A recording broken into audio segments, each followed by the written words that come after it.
Bueno, buenos días a todos. Muchas gracias por estar aquí hoy con nosotros en este webinar que hemos organizado bajo el título Control horario, factura electrónica, cambios recientes y entrada en vigor. Como saben, pues bueno, ha habido un cambio sustancial en lo que ha sido la entrada en vigor del famoso Verifactu, de la facturación electrónica. Y bueno, nos ha parecido oportuno el tratar un poco estas dos obligaciones que entraban en vigor ahora en el 1 de enero del 2026. Una para reforzar un poco lo que ya hayamos comentado en webinars anteriores, que es el control horario y el canal de denuncias, y otra un poco para ponerles en situación de qué ha supuesto o qué está suponiendo el cambio, el retraso de este año de la entrada en vigor de la facturación electrónica, que se publicó además muy recientemente, el día 3 de diciembre, a través del Real Decreto 15/2025, pues se publicó este retraso o este aplazamiento de un año en la entrada en vigor. Y bueno, hemos querido un poco analizar qué supone, cómo queda entonces ese calendario de implantación, incluso alguna diferencia o alguna matiz que tiene que ver con aquellas empresas que ya sí estaban utilizando Verifactu anterior a la publicación de este retraso o esta posposición de un año.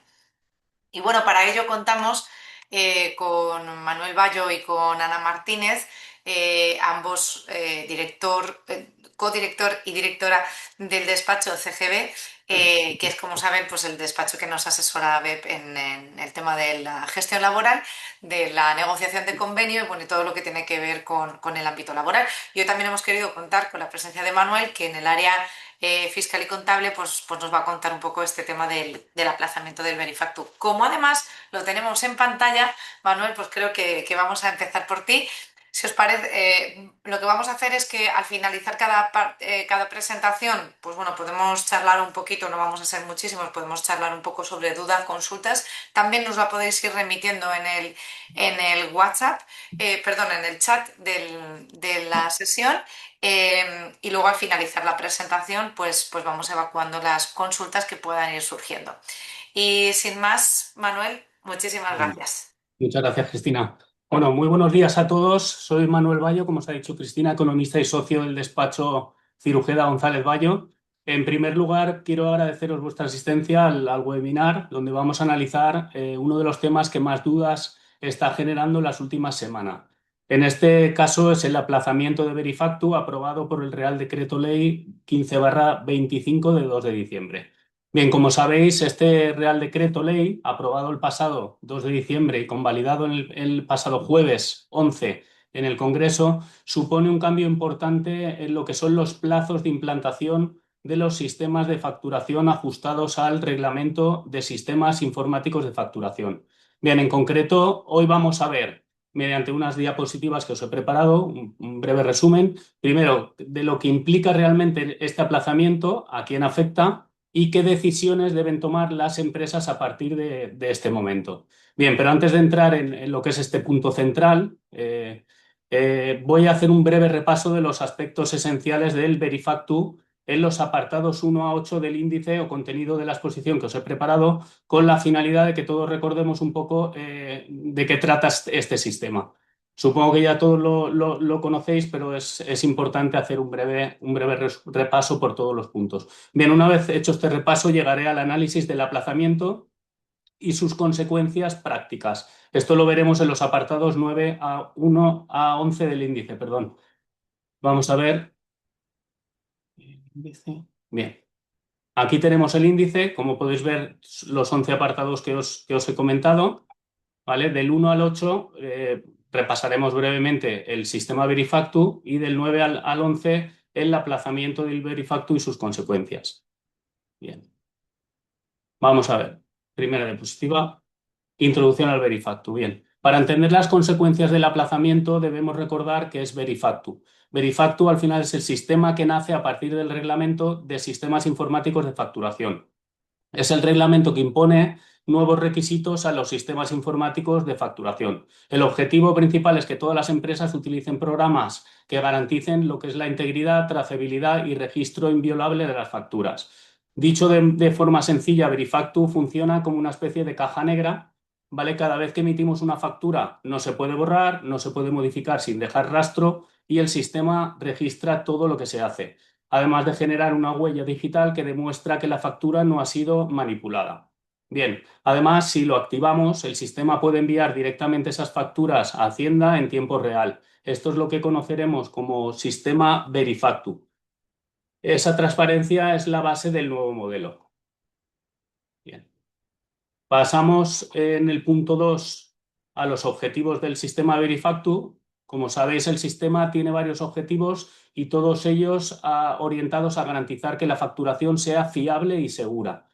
Bien, entre ellos evitar manipulaciones, ¿vale? Lo que significa que ninguna factura puede cambiarse sin dejar un registro, aumentar la transparencia, asegurando que todo movimiento quede guardado, combatir también el fraude, eliminando los programas de doble uso, reducir los errores internos, ya que un sistema bien estructurado minimiza lo que son los desajustes, y facilitar las comprobaciones, porque la EAT, la agencia tributaria, puede verificar más rápido si algo encaja o no encaja. En resumen, Verifactu no busca complicar la facturación, busca ordenarla y hacerla más segura. Al menos esto es lo que dice el Reglamento de Sistemas Informáticos. Bien, pasamos al marco normativo. Verifactu no nace de un único texto legal, sino de un conjunto de normas que se integran entre sí. Entre ellas son las que veis en pantalla: la Ley Antifraude, el Real Decreto 1007/2023, que es el corazón técnico del sistema, que es el reglamento que asegurará que los programas informáticos sean seguros y fiables. El artículo 29 de la Ley General Tributaria, ¿vale?, se modificó en su apartado J, estableciendo la obligación de disponer los registros de facturación verificables y seguros. Por otro lado, el reglamento de facturación, que define los requisitos y regula la obligación de las especificaciones y los requisitos técnicos de las normas de facturación. Y por último, la orden ministerial, que concreta los aspectos operativos y técnicos de los sistemas informáticos. Por lo tanto, podemos decir que Verifactu es un sistema que tiene detrás un marco legal completo, sólido y ya plenamente aprobado. Bien, pasamos al punto 4, que es quién está obligado a el sistema Verifactu. Bien, entramos en una parte muy importante en el que todas las empresas con actividad económica o sin ella y los autónomos con actividad económica que estén en estimación directa, que deban emitir factura normal o simplificada y que usen un sistema informático de facturación, están obligados a estar en el sistema Verifactu. Vale, en el sector del plástico, por ejemplo, esto afecta a fabricantes, comercializadoras, distribuidoras, etcétera. Empresas que trabajan por pedido, tiendas físicas y prácticamente cualquier actividad que emita facturas con un ordenador o con un TPV. Bien, entiendo que la obligación de adaptarse a Verifactu abarcará casi todas las empresas del sector del plástico. Ya que la mayoría serán SLs o SAs, con obligación de emitir factura. Vale. Y la obligación al final es muy amplia y abarca casi todo el tejido empresarial. Bien, seguimos. Las excepciones. ¿Quién no estará obligado a estar en Verifactu? Fundamentalmente son las empresas o autónomos incluidos en el SI, que es el suministro informático inmediato de información, perdón, ya sea obligatorio o voluntario. Bien, empresas y autónomos que tengan actividades exentas sin obligación de emitir factura en los términos del reglamento de facturación. Luego, aquellos que facturen exclusivamente de manera manual, sin ordenador, esto hoy es muy residual, pero pudieran haber algunos casos de empresas que sigan facturando en Excel o en Word, o incluso directamente imprimiendo en papel y guardando sus facturas. El mensaje clave es que si hoy utilizas un programa de facturación, lo más probable es que estés dentro del ámbito de Verifactu y por lo tanto tengas que cumplir la normativa y actualizarte. Bien, en el caso del sector del plástico, no estarán obligadas aquellas empresas que estén en el sí, como he dicho anteriormente, y entiendo que habrán pocos casos en los que alguna empresa del sector emita facturas exclusivamente de forma manual. No obstante, si este caso se diera, podrían quedar fuera del sistema Verifactu. Vale, pasamos en el punto 6 a ver las modalidades existentes. Existen dos modalidades básicas, que son la modalidad Verifactu, ¿vale?, donde el software o programa de facturación va a enviar las facturas a la EAT automáticamente en tiempo real, es decir, emito una factura y la subo al servidor de la agencia tributaria. ¿vale? Es en tiempo real. Y la modalidad no verifactu es aquella en que el sistema cumple el reglamento, se generan todos los registros, las huellas, el encadenamiento, pero no se envía ninguna información a la agencia tributaria. Ambas modalidades son válidas, pero hay unas reglas claves que hay que seguir. Si empiezo el año enviando los registros en modo verifactu, es decir, me acojo voluntariamente al modo verifactu, debo mantenerlo hasta final del año. ¿Vale? Luego, para ello tendré dos posibilidades: contratar una aplicación de terceros para hacerlo o bien una aplicación gratuita de la EAT que solo funciona en este modo Verifactu. Es decir, si me acojo a la aplicación de la EAT, tengo que enviar mis facturas en tiempo real. Bien, si te acoges a la modalidad no Verifactu, ¿vale? Debo guardar todos los registros de facturación y de eventos. Este último aspecto no te obliga si estás en Verifactu. Por lo tanto, la elección de modalidad tiene implicaciones operativas diferentes, como hemos podido ver. Bien, en el apartado 7 he recogido un poco un resumen del régimen sancionador, donde, por ejemplo, usar un software no adaptado puede suponer sanciones de hasta 50.000 euros. Manipular los registros o romper la cadena puede llegar a 150.000 euros. No conservar los registros en modalidad no verifactu también implica sanciones. Y utilizar programas que permitan dobles contabilidades es una infracción grave que será sancionada por la ley. Entonces, las sanciones son elevadas porque al final el objetivo es garantizar lo que es la fiabilidad y seguridad del sistema. Bien. Pasamos al apartado 8, donde os he recopilado una serie de preguntas frecuentes de la EAT, ¿vale? De las cuestiones más importantes. Aquí tampoco voy a entrar en detalle, pero sí que os he hecho un resumen de unas 10, 12 preguntas frecuentes que son importantes.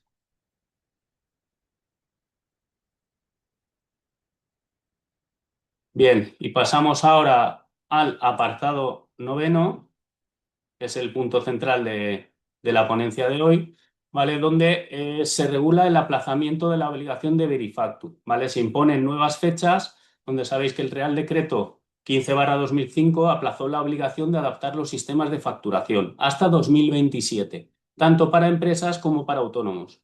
Bien, si analizamos la exposición de motivos del texto legal, el legislador justifica esta ampliación en que subsisten circunstancias que justifican una nueva ampliación del plazo, motivadas tanto por la necesaria adecuación de los sistemas informáticos como por la conveniencia de garantizar una implantación ordenada y homogénea en el conjunto del tejido empresarial. Bien, los nuevos plazos para empresas y autónomos. Las nuevas fechas de entrada en vigor son para empresas obligadas al impuesto de sociedades desde el 1 de enero de 2027, tendremos un año más para adaptarnos, y para los autónomos sujetos a IRPF o al impuesto de la renta de no residentes, la obligación será desde el 1 de julio del 27.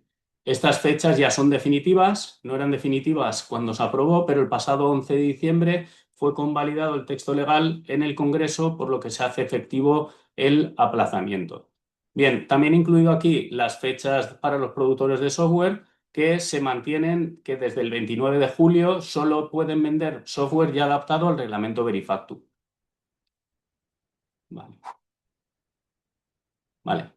Seguimos. La situación según el tipo de contribuyente es diferente, es decir, el aplazamiento cómo me afecta. Para las empresas y autónomos que ya se habían adaptado, ¿vale? Entiendo que ya han asumido un coste que puede ser importante y que pueden beneficiarse de estar por delante de los demás, eso es evidente. Es decir, han invertido muchos recursos, tanto a nivel económico, a nivel de personal en la implantación del sistema, y todos, en este caso, no se ha planteado por el gobierno ninguna medida para paliar el posible perjuicio económico de haber satisfecho unas cantidades importantes o haber tenido que hacer frente a desembolsos importantes. Entonces, yo lo que aconsejo en este caso es que si se han firmado contratos con productores de software donde se ha pactado un plan de pagos, pues intentar pactar nuevas condiciones para tratar de paliar el impacto económico derivado del retraso. En algunos casos esto no será posible, ya que la inversión pudiera ya estar pagada. Pero bueno, es lo que yo recomiendo en estos casos: hablar con el productor para ver si hay alguna manera de aplazar los pagos ya pactados. Bien. En el caso de que se estuvieran, si están en modo Verifactu, envío automático, es decir, empresas que ya habían empezado a implantar los sistemas y que se habían acogido ya voluntariamente al envío automático, no deben mantenerlo hasta el 31 de diciembre. ¿Por qué? Pues ha salido una nueva pregunta frecuente en la agencia tributaria donde se dice que desde este momento, desde la aprobación del aplazamiento, pueden dejar de enviar los registros y funcionar en la modalidad no Verifactu. Con un programa ya adaptado, incluso pueden volver al antiguo, aunque no estuviera adaptado. En este sentido, este caso no tiene mucho sentido porque solo se estaría retrasando lo inevitable. Es decir, todas las empresas se van a tener tarde o temprano, tienen un año para adaptarse. Bien, en el caso de las empresas y autónomos no adaptados, ¿vale? La mayoría aún no había empezado a adaptarse. Se calcula que de los datos suministrados oficialmente, que solo un 8% de las empresas y autónomos lo habían hecho y que un 15% de las empresas estaban en medio de una implantación. Bien, se ganará un año más. Pero si utilizan, por ejemplo, Word o Excel como si fuera un sistema informático de facturación o programas no certificados, igualmente deberán cambiarlos antes de 2027. Bien, quienes emitan facturas totalmente manuales, sin software, no están obligados ni lo van a estar al Verifactu a partir del 2027.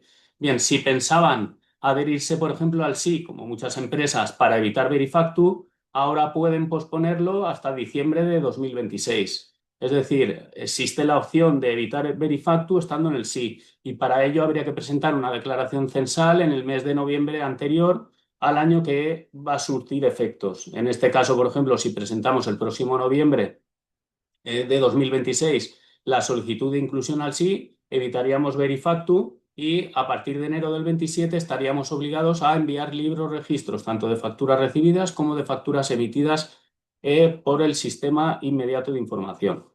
Bien, en el caso, por ejemplo, de que alguno se hubiera adherido voluntariamente al sí durante este periodo, imaginemos este mes de noviembre del 25, empresas que presentaron un 036 incluyéndose, solicitando la inclusión en el sí para tratar de evitar Verifactu.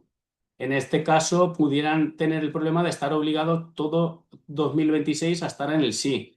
No obstante, yo en estos casos sí que intentaría presentar un escrito de solicitud de revocación de estar en el sí por las circunstancias del aplazamiento incluidas en el Real Decreto que estamos ahora analizando. Vale, pudiera ser que la agencia tributaria lo negara, pero entiendo que bajo estas circunstancias debería aceptar la revocación de inclusión en el sí para este tipo de empresas. Bien, y como conclusiones, podemos reseñar las siguientes. El aplazamiento anunciado a última hora ha generado un alivio para quienes no estaban adaptados porque el tiempo se les echaba encima. Ahora tendrán tiempo de planificar todo el proceso de implantación mucho mejor. Bien, un perjuicio para quienes sí cumplieron a tiempo, costes económicos, tiempo, formación, cambio de procesos, como hemos comentado. Y por contra, sí que es verdad que van por delante respecto a los que nos han adaptado en el proceso de adaptación, lo cual es una ventaja viéndolo con perspectiva. Bien, el perjuicio para quienes se acogieron al sí de forma voluntaria, en este caso se podría intentar dejar sin efecto la solicitud de inclusión, como os he comentado, mediante la presentación de un escrito para tratar de salir del sí y estar en la misma situación que el resto de empresas hasta el 2027, que se iniciará la obligación del Verifactu. Bien, yo entiendo que hay una sensación general de inseguridad jurídica por todos los cambios eh, efectuados por el Gobierno, los dos aplazamientos que ya conocéis y la desigualdad entre quienes actuaron con diligencia y los que no lo hicieron, ¿vale? Y se ha demostrado técnicamente que existe una dificultad existente en la puesta en marcha del sistema. Existían muchas dudas acerca de la aplicación en determinados casos y las empresas requerían y requieren de una formación específica y cambiar sus métodos de trabajo tradicionales, lo cual no es tarea fácil. Bien, y por último, como conclusión, diría que no existe ninguna compensación ni reconocimiento para quienes ya realizaron la inversión. ¿Vale? Bien, una vez dicho esto, pasamos al punto 10 ¿vale? Donde os pongo en una serie de apartados el plan de adaptación para las empresas o autónomos no adaptados, ¿vale? El plan de adaptación, digamos, para hacer una implantación ordenada en el tiempo, tenemos un año por delante y, digamos, los puntos básicos que hay que valorar en esta implantación serían un diagnóstico inicial de revisar cómo se está facturando actualmente, si por un ERP, un TPV, Word, Excel, facturación manual, etcétera, identificar si existen riesgos de manipulación o falta de trazabilidad y definir qué áreas de la empresa generan facturas. Bien, como segundo punto, comprobar el software actual, ver si el programa utilizado puede adaptarse, necesita adaptarse. Entonces, para ello, lo lógico sería hablar con nuestro productor de software o buscar un software compatible con el sistema Verifactu. En tercer lugar, ir pensando en qué modalidad voy a elegir, si Verifactu o no Verifactu, con todos los riesgos y las ventajas e inconvenientes que tiene cada modalidad. Bien, en cuarto lugar, elegiré un software definitivo, ¿vale? Que puede ser un software de terceros certificado o bien la aplicación gratuita de la agencia tributaria, que en este caso yo entiendo que será para empresas muy pequeñas que tengan un volumen pequeño de facturación y que no tengan gran complejidad en la facturación. Entiendo que en el sector del plástico las empresas son de mayor tamaño y que requerirán un software de terceros certificado. Puede ser que en algún caso concreto se pueda utilizar la aplicación gratuita, pero yo en general no lo veo en este sector. Por último, rediseñar los procesos internos. En el apartado 5 habrá que definir series de facturación, determinar quién emite las facturas y desde dónde, ajustar los procedimientos de facturas rectificativas y simplificadas y revisar cobros en TPV y facturación en tienda en el caso de que alguna de las empresas también tenga venta al por menor. El punto sexto, que yo considero que es el más importante, es la formación al personal, ¿vale? Habrá que explicar cómo funciona el nuevo sistema, cómo se generan las facturas, qué no se puede hacer, borrar, modificar registros, cómo se conservarán los datos, el uso de los borradores de las facturas y considero imprescindible una buena formación planificada con el productor del programa, incluso también con la asesoría que lleve el asesoramiento os podrá guiar en el proceso de implementación e implantación de vuestros programas. Y en el punto 7 analizamos las pruebas de funcionamiento, ¿vale? Donde habrán que emitir facturación de prueba, revisar el encadenamiento y las huellas digitales, verificar el envío correcto en la modalidad Verifactu, en el caso de que nos acojamos a esa modalidad, y asegurarnos de que no se pierde ningún registro. Bien. Y por último, la puesta en marcha oficial del apartado 8. Una vez comprobado todo, activaremos la modalidad elegida y estableceremos una rutina de conservación de los registros en el caso de que nos acojamos a la modalidad no Verifactu. Bien, por último, como recomendaciones del apartado 11. Si aún no estás adaptado, debes de planificar con tiempo la adaptación. Como has visto, es un proceso complicado que requiere tiempo, que requiere formación y que requiere sobre todo un acompañamiento tanto del productor de software y su equipo como de la asesoría en el caso de que os ayuden a implementar todo. Por lo tanto, recomendamos contactar pronto al proveedor. Quien se haya adaptado ya habrá contactado con un proveedor, habrá elegido su sistema y no tendrá ningún problema y estará en el proceso de implantación. Y quien no, pues buscar las diferentes opciones. Hay muchas en el mercado y buenas, incluso actualizándose con las aplicaciones que ya tenían o bien buscando un proveedor nuevo de software. Y por último, lo más importante para mí es formar al equipo mediante la formación externa y mediante la ayuda también de, como os he dicho antes, de la asesoría. Bien, y por último, activar modo Verifactu si es posible. Yo daría esa recomendación, si bien al final es una decisión muy personal y en algunos casos las empresas preferirán estar en modo no Verifactu y ver cómo se desarrollan las cosas en el futuro. Bien, pues aquí acaba mi intervención. Ahora pasamos a las preguntas y aclaraciones en el caso de que alguien tenga y podamos comentar las dudas surgidas. Gracias a todos. Un saludo. Muchas gracias, Manuel.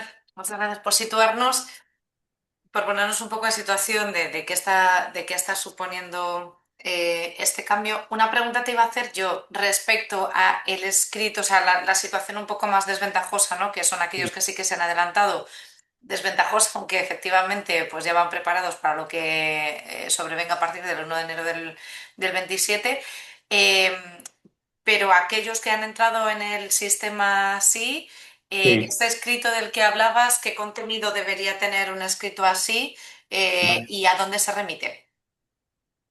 Vale, el escrito, vamos a ver, nosotros para solicitar la inclusión en el SI presentamos un modelo 036, ¿vale? A los órganos al órgano de censo, censal. Es una cuestión censal. Entonces, ese órgano, desde la solicitud, aprueba la inclusión en el SI y el efecto es desde el 1 de enero. ¿Qué pasaría? Ese escrito iría dirigido al mismo órgano, es decir, a censos, quien debería resolver en el sentido de revocar la inclusión en el SIF, ¿vale? Y ese escrito debería argumentarse del siguiente modo, es decir, el Real Decreto es algo excepcional, aprobado por el Gobierno a última hora, y ante un caso excepcional, esa revocación debería ser aceptada. Hay sentencias, ¿vale? En este sentido, en casos parecidos o análogos, que podríamos llegar a aplicar.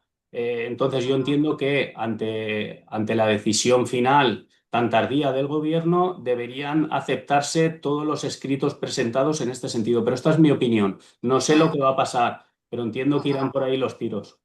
Ya. Bueno, de hecho es que como tú bien dices, pues bueno, el hecho de que el 3 de diciembre, 2 de diciembre, Sí, pues pongan una norma que llevan desde finales del 23 promoviendo para que se implante, etcétera, desde luego serio no parece. Y mucha seguridad tampoco da de sí. Entonces, coincido contigo en que lo más normal debería ser que entendieran la excepcionalidad de la circunstancia y que aceptaran esas solicitudes, pero bueno, a veces entre lo que debería pasar y lo que pasa hay una diferencia. exacto, pero yo entiendo que sí que se accederá, pero es mi opinión, ¿eh? Mm. Como bien he dicho. Respecto a aquellos que ya, bueno, pues iban pensando que el 1 de enero había que tener el sistema Verifacto implantado, iban hacia adelante, mm, yo coincido contigo en que no parece tener mucho sentido recular, ¿no? Volver hacia atrás, deshacer lo andado, porque en cuestión de un año lo vamos a tener que volver a hacer.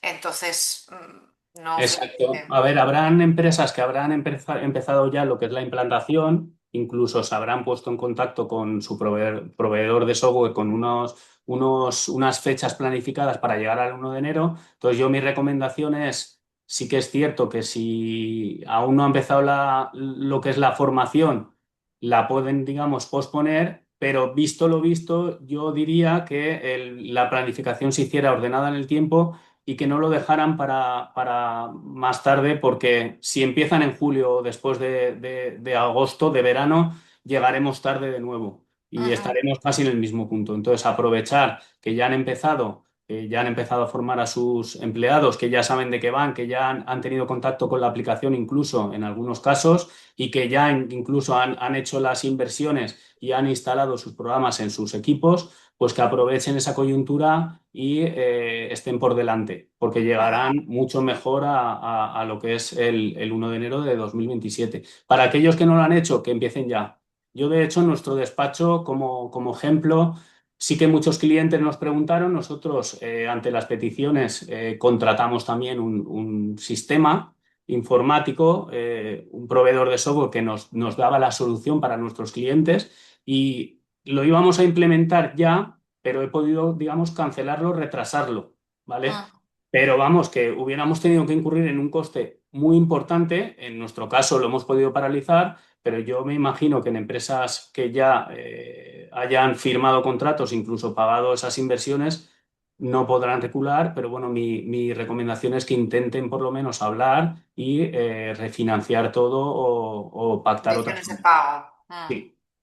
Ya, ya, condiciones de pago y posponerlas o, bueno, Exacto. amortizarlas o prorrogarlas un poco más en Sí, el tiempo. Incluso las tareas asociadas a las tareas que ahora ya no hace falta que se hagan de manera tan inmediata o exacto. que la implantación Y sea tan luego inmediata. dio otra cuestión, es que yo no sé, dentro del sector del plástico, si habrán empresas que seguramente las hay, que facturaban con Word y con Excel. Yo por lo menos tengo clientes de otros sectores que sí que facturan en Excel, además muchas facturas y están acostumbrados a eso. Yo mi recomendación es que se adapten, porque tarde o temprano, con la llegada de la factura electrónica que llegará, yo calculo que en el 28 más o menos, pues todos nos tendremos que ir hacia la facturación digital, ¿vale? Ujú, Todo con un sistema adaptado y por otro lado con facturas electrónicas. Entonces, tarde o temprano te tendrás que actualizar. Entonces, es mejor hacerlo ya. Si no te quieres acoger a la modalidad Verifactu, que es el envío inmediato, pues no Verifactu y ver cómo se desarrollan las cosas. Claro, la agencia tributaria decía que aquellos que iban a estar en el modelo no Verifactu,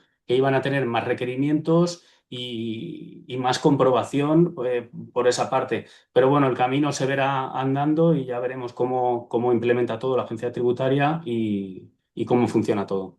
ujú.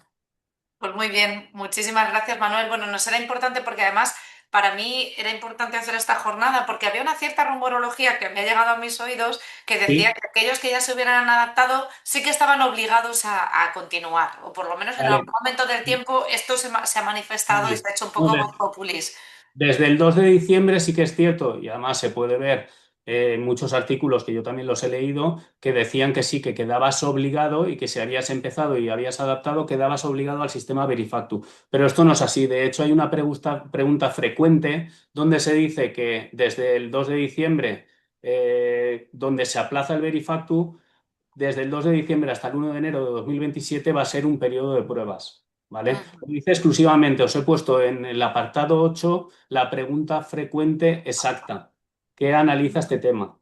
Entonces, siendo que es un periodo de prueba, decae todo y al final la obligación nacerá el 1 de enero de 2027. No obstante, recomiendo a todos que se lean la pregunta frecuente y que si tienen también alguna duda pueden incluso verificarlo y contrastarlo con la agencia tributaria, con los teléfonos de atención al cliente que existen. ujú. Perfecto. Pues muchísimas gracias, Manuel. Ahora sí, Vale. pasamos un poco de este área contable fiscal y de esta obligación pues puesta al 1 de enero del 27 al plano laboral, donde también hay novedades en materia legislativa y entrada en vigor inminente, esta vez sí, no prorrogado, entra en vigor el 1 de enero del 2026 el tema del control horario y el canal de denuncias. Ambas dos cosas entran ahora. No todo entra en vigor ahora. Ana nos va a matizar.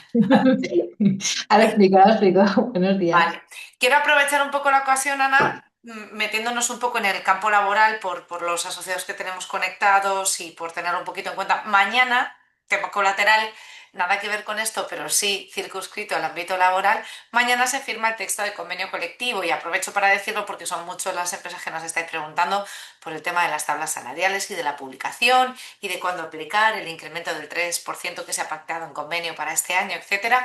Bueno, deciros que mañana se hace la firma oficial, mañana les recibirán una circular de la asociación comentando un poco el texto definitivo, el texto firmado, etcétera. Las tablas provisionales de 2025 que incluyen ese 3% de incremento pactado para este año, si bien es cierto que la obligación de actualizar salarios entrará en vigor unos 2 meses después, o eso es lo que va a figurar en convenio, unos 2 meses después de la publicación en el Boletín Oficial de la provincia. Y digo esto, ya os digo, porque hay muchas preguntas que están llegando a nosotros sobre cuándo vamos a tener las tablas y cuándo debéis aplicarlas y más a 15 de diciembre, que ya está finalizando el año y os urge tener un poco esta información. Entonces, bueno, aprovechando un poco la coyuntura, Ana, me permites este tip y deciros que mañana recibiréis la circular y os comentaremos un poco sobre esto, pero tenedlo en cuenta que serán 2 meses a partir de la publicación la obligación y que en febrero aproximadamente firmaremos las tablas ya del 2026 cuando haya cerrado el IPC del 2025 de manera definitiva y por tanto tengamos el incremento del 26 que es un 2% más la revisión salarial en su caso en función de cómo finalice el IPC el IPC de diciembre. Y ahora sí, sin más, doy paso a Ana Martínez, que nos va a hablar de esa obligación legal sobre el registro de la jornada laboral y los planes de movilidad sostenible. Gracias, Ana. Voy a hacer un pequeño cambio al respecto, ¿vale? Vale, Si me lo permitís. Más que nada, claro. porque me parecía más importante la publicación que se hizo hace apenas 10 días de los planes de movilidad que afectan directamente a pueden afectar a empresas del sector. ¿Vale? Entonces, voy a hacer un pequeño cambio porque referente al registro de la jornada, conforme la conocemos hoy, sigue en vigor, entró en vigor para todo tipo de contratos en el pasado año 2019, pero es verdad que estábamos a expensas de la publicación definitiva del nuevo registro de jornada laboral, donde se iba a digitalizar. Y bueno, no se ha publicado todavía, es decir, no se aplica, no hay nada publicado. Y sí que hay una publicación nueva de una nueva ley, que es la de planes de movilidad sostenible de obligada aplicación para empresas. Y bueno, ahora veremos un poco los requisitos que hay que cumplir para estar obligados a realizar estos planes. En primer lugar, respecto del registro de la jornada laboral. Sabéis que con anterioridad a la publicación del Real Decreto Ley 8 del 2019 era de obligación el registro de la jornada para todos aquellos contratos a jornada parcial por la entrada y salida de cada uno de los trabajadores. Es a partir de mayo del 2019 cuando es obligado para todo tipo de contratos el registro de jornada, tanto de la entrada como de la salida. Esto supuso una reforma del artículo 34.9 del Estatuto de los Trabajadores y la previsión de la próxima reforma laboral que haya al respecto volverá a modificar dicho artículo, el 34.9 del Estatuto. El registro de la jornada en estos momentos y en los términos de lo que lo conocemos, viene, bueno, el ámbito de aplicación es para cualquier empresa, cualquier sector, para todo tipo de contrato, con alguna excepción, como vienen a ser los contratos de alta dirección, por ejemplo. Pero como lo conocemos ahora, sí que la obligación es de la entrada y salida para o sea, de jornada para cada uno de los trabajadores. Si bien es cierto que cuando las personas trabajadoras tienen una rutina respecto a los descansos que se establecen en su jornada laboral, por ejemplo, para comer o para el almuerzo, en estos momentos no es preciso registrar esas paradas en sí, ni las paradas para salir a fumar, ni las paradas del café, porque se entienden como intrínsecas y bien reguladas entre las partes y que no generan conflicto. Lo que se pretende con la obligación empresarial de este registro es generar un registro, o sea, un sistema de registro válido con una obligación, una conservación de esos registros de 4 años, que eso existe, y al cual tienen acceso tanto trabajadores como la representación de las personas trabajadoras como la inspección de trabajo. Las, eh, la razón por la que realmente se solicita el registro de la jornada pues es para evitar que los contratos a tiempo parcial puedan estar enmascarando contratos a tiempo completo realmente, que haya incumplimientos en los horarios o bien que no se registren horas extras tanto a nivel para el pago, para evitar el pago como para evitar la cotización de las mismas. Las infracciones habitualmente nacen de la falta de un sistema adecuado, de unos registros incompletos o incluso en el teletrabajo de no existir el fichaje o porque implica un poco como la manipulación, ¿no? De poder manipular este sistema y el régimen sancionador que se regula en la propia LISOS, la Ley de Infracciones y Sanciones en el ámbito laboral, regula sanciones tanto leves como graves como muy graves en virtud de las sanciones, sí.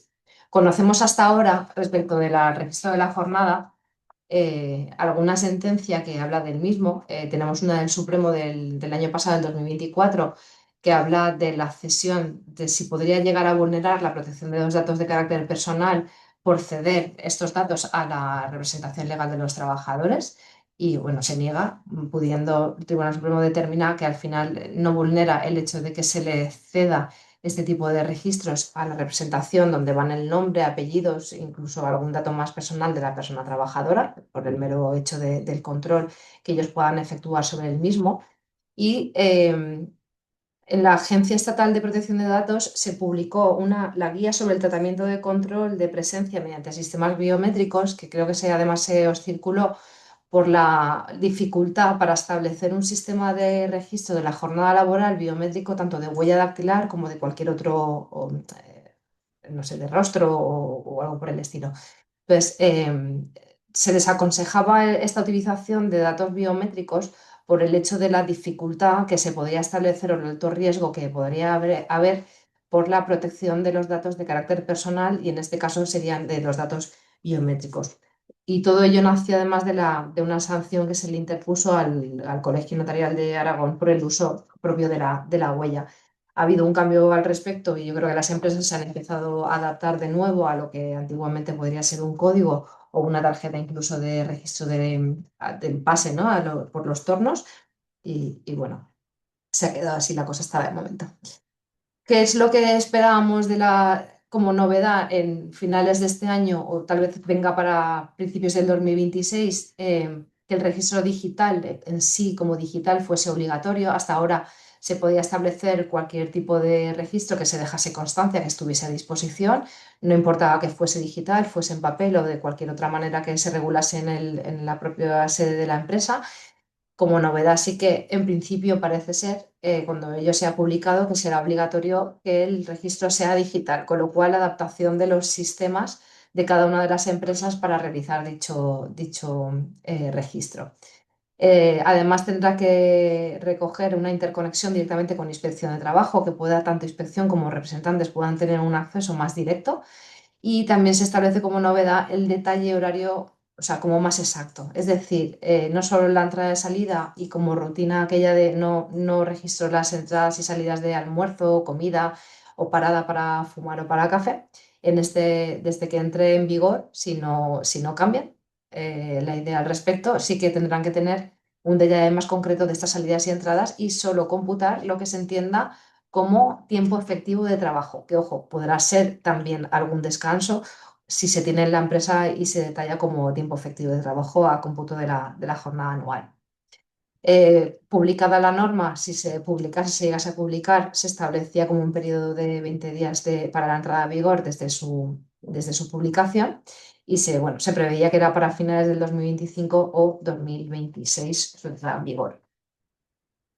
Y respecto del canal de denuncias que comentaba Cristina, este ya entró en vigor, yo creo que fue como para finales más o menos o mediados del 2023 para todas aquellas empresas que son de más de 50 trabajadores.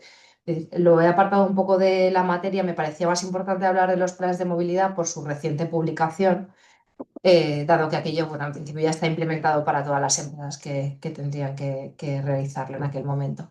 Entonces, el pasado 4 de diciembre en el BOE se publicó la Ley 9 del 2025 de Movilidad Sostenible, que recoge obligaciones específicas laborales en sus artículos 26, 27.3, 103 a 110 de esta ley, cuya entrada en vigor de la ley de lo que así afecta y no hay una transitoria es del 5 de diciembre del 2025, pero es cierto que para lo que implica los centros de trabajo, el plazo máximo para su aplicación, esta transitoria abarca hasta el 5 de diciembre del 2027. ¿Qué empresas van a estar obligadas a establecer planes de movilidad? Muy bien, empresas y entidades públicas con centros de trabajo de más de 200 trabajadores o bien empresas que trabajen a turnos y en cuyos turnos tengan a más de 100 trabajadores por turno. Van a estar obligadas a establecer estos planes de movilidad sostenible. La negociación de dicho plan se tendrá que hacer de manera obligatoria con la representación legal de las personas trabajadoras y para aquellas empresas que no tengan plano de representación sindical tendrán que constituir una comisión negociadora que tendrá que realizarse con los sindicatos más representativos. En el caso del sector del plástico, pues son aquellos que además negocian el convenio colectivo, por tanto, UGT y comisiones obreras, que tendrán que tener una representación paritaria en la mesa de negociación. En cooperativas, como a modo de curiosidad, necesitaría además la aprobación del Consejo Rector. El contenido mínimo del plan serían establecer planes para la movilidad activa y el transporte colectivo, soluciones de movilidad compartida o colaborativa, posibilidades, bueno, hacer posible la recarga de vehículos de baja o de cero emisiones, facilitando el uso y la recarga de estos conectores, establecer fórmulas de teletrabajo siempre y cuando sea posible, o bien establecer formaciones respecto a seguridad vial y prevención de riesgos, la prevención de accidentes, del riesgo de accidentes, bien a través de formaciones, bien a través de un gestor de movilidad o, en su defecto, la compensación de la huella de carbono. Como medidas adicionales, también se establece que en aquellos centros de trabajo con más de 1.000 trabajadores y que además estén en municipios de más de 500.000 habitantes, se puedan establecer planes de movilidad, además en coordinación con los propios municipios, de la reducción de las horas puntas o el fomento de la movilidad de cero emisiones a través de o tarjetas o bonos facilitados por empresas. Dichos planes, una vez registrados y realizados por las empresas, tendrán que tener un informe de seguimiento cada 2 años para ver la implantación, para evaluar la implantación de estos planes. El plan en sí se tiene que registrar en el espacio de datos integrado de movilidad. Y para aquellas empresas que ya los tengan establecidos, tendrán un plazo de 3 meses con anterioridad a su entrada en vigor para presentarlo actualizado en el órgano competente que se designe por la comunidad autónoma. Dichos planes, para promover su implantación, tendrán subvenciones convocadas por el Ministerio de Trabajo, que sean de aplicación para aquellas empresas desde 100 trabajadores y que se regularán conforme a la Ley General de Subvenciones. El no establecimiento de estos planes de movilidad podrá conllevar infracciones leves o graves y cuya competencia sancionadora estatal estará en la Secretaría de Estado de Transporte y de Movilidad Sostenible. Y hasta aquí mi pequeña presentación. Muchas gracias, Ana. Muchas gracias De nada. por... mira, Poco más puedo decir de la registro de la jornada. ya, Esperaba venir a poder decir que ya estaba publicado y más novedades y cómo lo aplicamos y reglamentos, pero lamentablemente esto es lo que hay hasta bueno, de ahora. todas maneras, cuando se haga publicado sí que no haremos de nuevo un webinar como tal, pero sí que Sí mandaremos que lo una circular haremos. informativa Mm. con la actualización según corresponda. ¿Vale? Tenía alguna pregunta que había llegado por el chat, te la lanzo, ¿vale? Buenos días, tengo dos dudas respecto a la nueva normativa sobre el registro de jornada. ¿Es seguro que vaya a entrar en vigor? Nuria, decías Claro. dos dudas. Planteas una.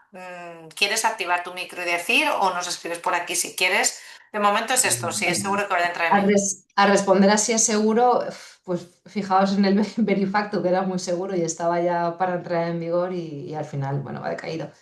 No lo sé, iba un poco en conjunto también con la reducción de las horas semanales a 37 horas y media. Es verdad que aquello es más difícil de llevar a cabo ya en estos términos casi imposible.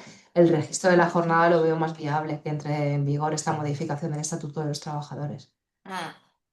O sea, que sí que crees con más firmeza que entre en vigor y que Sí, no creo que es se bastante más modifique fácil de así. implementar. Muchas empresas, de hecho, ya con los sistemas informáticos es verdad que será actualizarse y donde a lo mejor hay un poquito más de problema que puedan ser en oficinas porque han venido haciendo con más facilidad un registro en papel, bueno, es adaptarse un poco a aplicaciones. Ujú, O el coste tampoco es excesivamente alto, creo yo. Vamos. ujú. Bueno, y muchos habían empezado ya con este tema. En el Claro. registro de la jornada sí que había sido una cosa, primero por lo que tú dices, ya hay un cierto control previo, no es algo que nos venga de cero cero, todo el mundo estaba controlando la asistencia de las personas en su empresa de alguna manera. Mira, nos lanza Nuria la segunda, que es, si es así, es decir, que sea bastante, muy probable que entre en vigor, la nueva normativa detalla que cada modificación que se vaya a realizar en un registro tiene que autorizarse por empresa y trabajador. Eso quiere decir que tenemos que recoger una autorización cada vez que haya que realizarlo. Algunos son muy olvidadizos a la hora de fichar. Claro, yo no sé cómo se regulará. Entiendo que la pregunta va más bien bueno, por la matización que ha hecho luego, ¿no? ¿Qué pasa con aquellas personas trabajadoras que o bien no fichan, o bien lo hacen de forma errónea, o te vas a tu casa y tienes 24 horas de trabajo, como aquel que dice? El sistema, o sea, realmente lo que tiene que recoger es la realidad y la no manipulación del sistema, pero claro, en estos casos va a ser inevitable realizar cierta manipulación. Tendrá que dejar rastro y es verdad que probablemente, no lo sé porque no está reglamentado, no tenemos nada al respecto, pero sí que es muy posible que para poder hacer esta modificación tenga que ser de mano de trabajador y de empresa, desde luego, es posible, Mm. no sé. No sé qué tipo de soluciones están dando, porque al final esto es un tema informático también, quiero decir, la propia herramienta ya contempla que algo sea modificable o no desde un punto de vista meramente informático, al margen de que la ley Sí. busque Claro, a ver, yo entiendo, la para no mí manipulación del dato. claro, para mí la lógica viene determinada por que todo, quiero decir, aquí lo que se intenta evitar es el fraude respecto a contrataciones a tiempo parcial que encubran tiempo completo, un encubrimiento de las horas extraordinarias, ¿no? Y una falta de registro en sí para encubrir este tipo de acciones. La persona o el trabajador que una vez falle y lo puedas modificar, no sé, yo lo veo un poco, lo enfoco como si yo hago una factura y tengo que hacer un abono y esto dejará en el Verifactu un rastro, pero sí que es modificable. Bueno, tengo una justificación, hago una factura, hago un abono, lo vuelvo a publicar y va a dejar un rastro. Esto realmente va a dejar el rastro de lo que es la anulación o la modificación de un registro de jornada erróneamente hecho. Entiendo que un día, con independencia de cuál sea la forma de trabajarlo, si es conjuntamente con trabajador e empresa o puede hacerlo la empresa directamente, de un día puntual, tampoco se van a meter mucho. Lo que sería irracional es que todos los días hubiese una falta de registro, sobre todo sin medidas disciplinarias aplicadas por parte de la empresa, porque al final es lo que tendría que derivar, porque si para mí implica una sanción, para ti implica una responsabilidad sancionable, entiendo, ¿eh? Es verdad que no nos Sí. podemos poner con el hacha todos los días, No sé ya si está, esto, pero no sé si esto puede ser así, Ana, pero yo lo que he visto en empresas de mayor envergadura es que normalmente hay un perfil administrador en la herramienta que lo lleva pues, el responsable de recursos humanos o una persona con un cierto nivel de autoridad o responsabilidad dentro de la empresa y que a solicitud del trabajador, es decir, el trabajador tiene que hacer una solicitud expresa para evitar pues, ser sancionado o entrar en sanción y esa solicitud se la gestiona para decir, mira, pues no fiché tal día o olvidé hacer el cierre tal otro.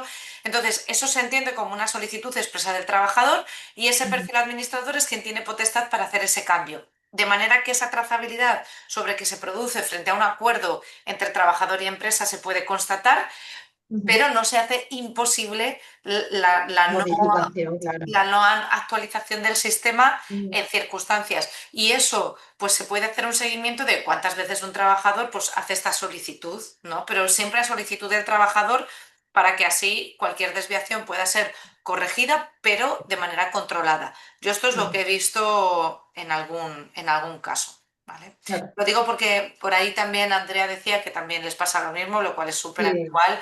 Hasta que se implantan protocolos que el trabajador acepta como propios y que además los hace con diligencia, pues siempre pasa un tiempo de adaptación y es súper normal que pasen estas cosas.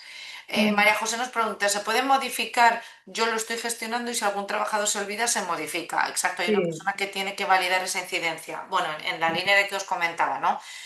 Establecer un procedimiento de recepción de cambios por parte de los trabajadores hacia alguien de la empresa que tiene ese perfil administrador y que puede entrar a hacer esas modificaciones y de las que, como decía Ana, quizás el sistema sí que guarda trazabilidad, registro inicial, registro modificado y el correo en el que el trabajador ha solicitado ese cambio a la empresa, de manera que en todo caso haya una correlación y un seguimiento y una trazabilidad. exacto. Vale, perfecto.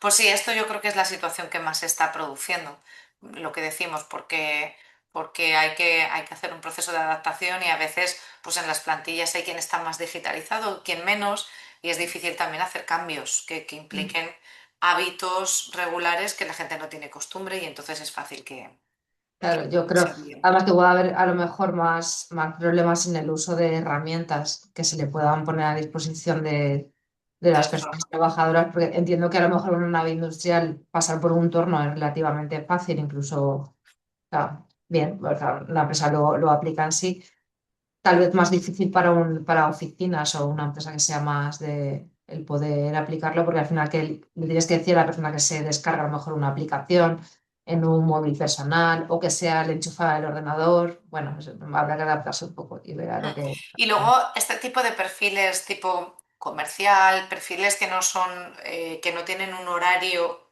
establecido de una manera tan específica día a No día. les, no les excepciona del registro de la jornada, solo existiría la excepción para cargos, por ejemplo, como alta dirección. Bueno, son para perfiles o personas trabajadoras que no se les aplica el estatuto, digamos, que son los del artículo 2.1 creo que es del estatuto o algo así, que ahí no se les aplicaría el registro de la jornada en sí, para el resto sí que se aplicaría para este tipo de trabajos como son comerciales o persona a lo mejor que viaja, ¿no? Que es un poco más difícil, sí que hay obligación de este registro y al final es verdad que hay en cierta manera, hay un tiempo a disponibilidad de la empresa, entre comillas, ¿no? De que va un poquito más allá de la jornada.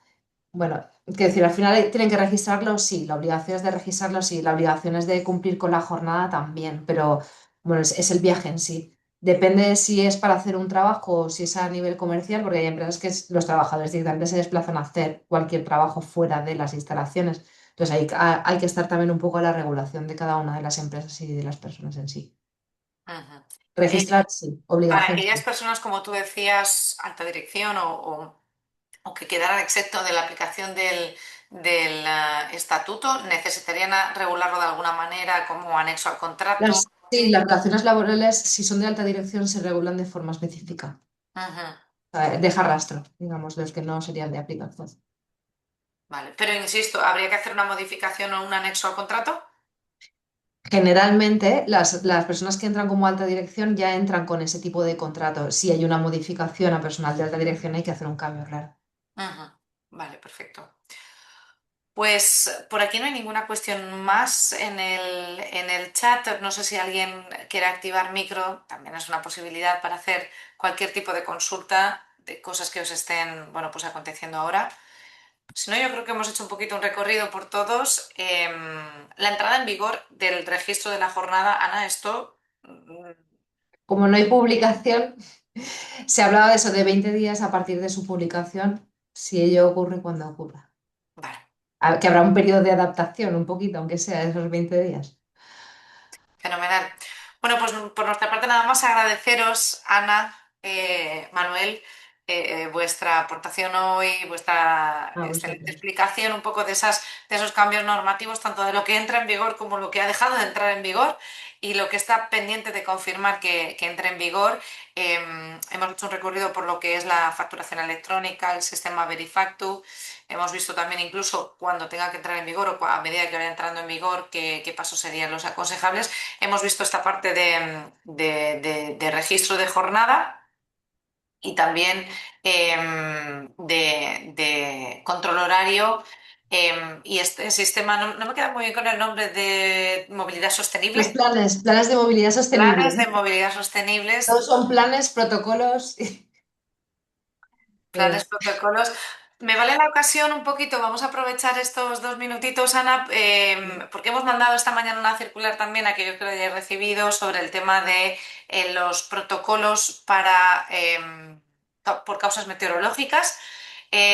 Bueno, sabed que vamos a publicar ahora en el convenio colectivo un texto sobre un protocolo no sé cómo se llama exactamente, el nombre técnico, Ana. Es de fenómenos atmosféricos adversos, me parece que se llama algo así. Exacto. Entra, Bueno, entraría estrés térmico o temas como la dana, nieves, inundaciones, riesgo por inundaciones. inundaciones, etcétera. Bueno, hemos mandado una circular esta mañana para deciros, sé que muchos de vosotros tenéis dudas a la hora de aplicar determinadas medidas bajo ciertos niveles de alarma o de alerta que se publican. Entonces, bueno, os hemos puesto en la circular alguna recomendación respecto sobre todo a cómo gestionar con los trabajadores esa comunicación efectiva que se puede hacer sobre el no desplazamiento al puesto de trabajo en función de dónde viva y que tiene que haber una comunicación expresa por parte del trabajador. Bueno, os remito un poquito a la circular y también nos hemos puesto de manifiesto pues, los horarios en los que la Generalitat había comunicado que la alerta roja-naranja estaría en vigor en las distintas poblaciones, distintas comarcas dentro del territorio de la Comunidad Valenciana. De momento es la única forma en la que podemos proceder avisándoos de las alertas, indicándoos la información donde aparece ese nivel de alerta por cada población y recomendando un poco ese protocolo a seguir, que no deja de ser pues, bueno, una fórmula para gestionar. A día de hoy lo que más manifestáis es el problema del coste, el que la empresa tenga que asumir el coste de la suspensión de turnos Y sobre eso, en estos momentos, más allá de la reivindicación que seguimos manteniendo en los foros pertinentes, pues no hay un cambio por parte del gobierno sobre que se haga cargo de alguna medida o a través de alguna fórmula ERTE, qué sé yo, o que se asemeje sobre la asunción del coste de la suspensión de turnos por parte de la empresa o que se adhiera el trabajador a este derecho que tiene al no desplazamiento del sitio de trabajo si considera que está en riesgo su vida o Física. su condición física. De momento ninguna novedad en ese sentido y lamentablemente hasta que el gobierno no se pronuncie pues tampoco podremos nosotros tomar O las sentencias. o haya sentencias al respecto, algo de Sí, jurisprudencia. sí, sí. Y bueno, por aquí sin más, agradeceros a todos muchísimo. Próximamente publicaremos el calendario de los próximos webinars que habrá para 2026. En 2025 este ha sido nuestro último webinar, así es que aprovecho para desearos muy felices fiestas a aquellos que no tengan oportunidad de volveros a ver de aquí al próximo año. Muchas gracias a vosotros, Manuel, Ana, por estar hoy aquí, por acompañarnos y Muchas por gracias. contarnos. Gracias a todos, Cristina. Gracias. Un Gracias. saludo. Chao, un Felices saludo a fiestas. todos. Gracias. Igualmente estamos en contacto.